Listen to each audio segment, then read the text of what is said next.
Welcome back to every naval battle in history. While the Eastern Med is getting very interesting in the 7th century, our gaze now turns to the East and the first known battle of seafaring forces in East Asia. In 663, the Chinese Tang Dynasty came to blows off the Korean coast with Yamato Japan. Today we're talking about the Battle of Baekgang, a little-known classic of naval warfare and a rare journey for this channel outside of the Mediterranean. As with all these conflicts, the first one we know about is almost certainly not the first one that happened. These maritime forces didn't just jump out of a harbour fully formed, they were the result of centuries of development.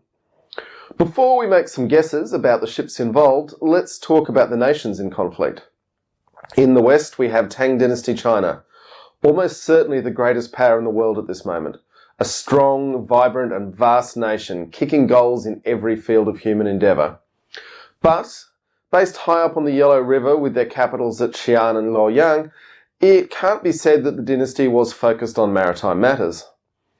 In the east we have Yamato Japan, pretty much the birth of Japan as we understand it today, although significantly during the Kofun period, which ended in the 6th century, Japanese royal titles were sent as petitions to the Chinese court for confirmation. China was in large part a backwater of Chinese civilization. And sandwiched between the two, forever, we have Korea. At this time, Korea was split into 3 kingdoms. In the north, Goguryeo, in the middle, Silla, and in the south, Baekje. Imagine the wilder parts of Game of Thrones, and you're roughly across the interaction of these 3 kingdoms with each other, and the interests of China and Japan. In 660, the 2 northern kingdoms all but wiped out Baekje, with the surviving royal family fleeing to Japan.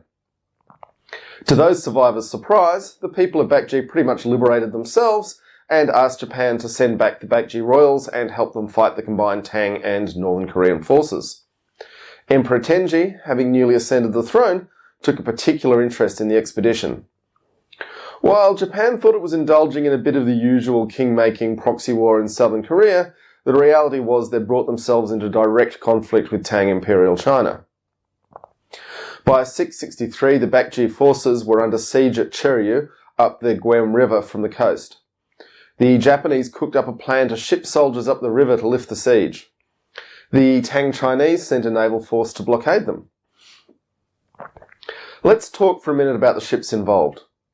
We know from the 3 Kingdoms period, 3 centuries earlier, that the Chinese had significant riverine craft, ships rather than boats. And we have drawings from 3 centuries later that don't look wildly different.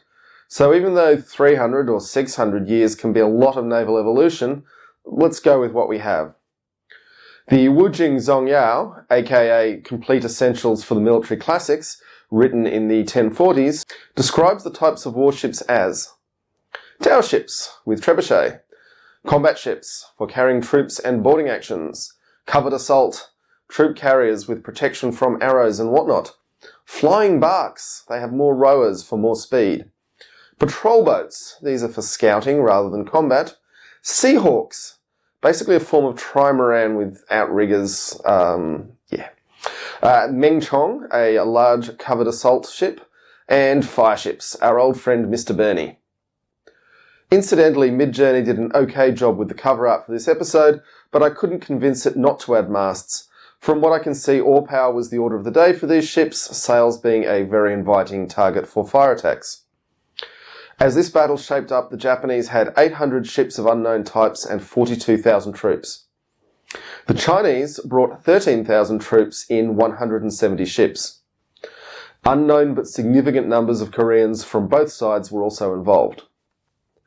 The Chinese, while massively outnumbered, appear to have had much better systems of doctrine and discipline. And as a smaller force seeking to deny the river passage to the Japanese, they had the advantage of being able to secure both of their flanks against the riverbanks. Sound familiar? Sounds a lot like the Greek position at Salamis to me. As the story goes, the Japanese charged into the meat grinder 3 times before the Tang Chinese, sensing their enemy's eventual exhaustion, counterattacked late in the day. To give the counterattack particular flair, the Chinese punched up both flanks simultaneously, enveloped the Japanese forces, sinking 400 ships and killing 10,000 men, depending on what sources you want to believe. Spare a thought for the command and control required to pull that off in this melee. It was Japan's worst defeat in the pre-modern era. They abandoned their Baekji allies, scurried back to Japan, and spent a colossal amount of money and energy fortifying their coastline against the feared retribution of Tang China. This in turn required a root and branch reorganisation of Japanese society, and in 701 they changed the name of the entire country to reflect the new system. You might recognise the name they used, Nihon. Strap in folks, we've got lots more to cover as we take on every naval battle in history. Smash those like and subscribe buttons, ring that bell, you don't want to get left behind.